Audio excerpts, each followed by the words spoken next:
Hello সবাইকে, সবাই কীরকম আছো? আশা করছি সবাই ভালো আছো আর আমিও ভালো আছি। শুভ বৃহস্পতিবার সবাইকে। তো বৃহস্পতিবার মানেই আমাদের ঘরে নিরামিষ।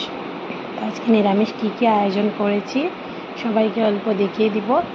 নিয়েছি ফার্স্টে গরম ভাত, নিয়েছি লেবু, আচার, তারপর দিয়ে দিয়েছি আমি কুমড়া বড়া, তারপর কাঁকরোল বড়া তারপর আমি করেছি পালং শাক, আলু কুচি করে ভেজে পালং শাক করেছি। তারপর আমি নিয়েছি ডাল, সাথে নিয়েছি আমি ধোকা তরকারি। ধোকাটাকে আমি গুল করেই বড়া করে তরকারিটা করেছি। তারপর নিয়েছি পাঁপড় আর সাইডে নিয়েছি বেশি করে স্যালাড। এই গরমের সময় সবাই বেশি করে স্যালাড খাবে। স্যালাড খেলে আমাদের শরীরের জন্য অনেক ভালো, স্কিন ভালো থাকে। তো সবার কীরকম লেগেছে সবাই নিশ্চয়ই কমেন্টস করে বলবে, আর ভালো লাগলে লাইক শেয়ার করবে। Till then tata, bye by.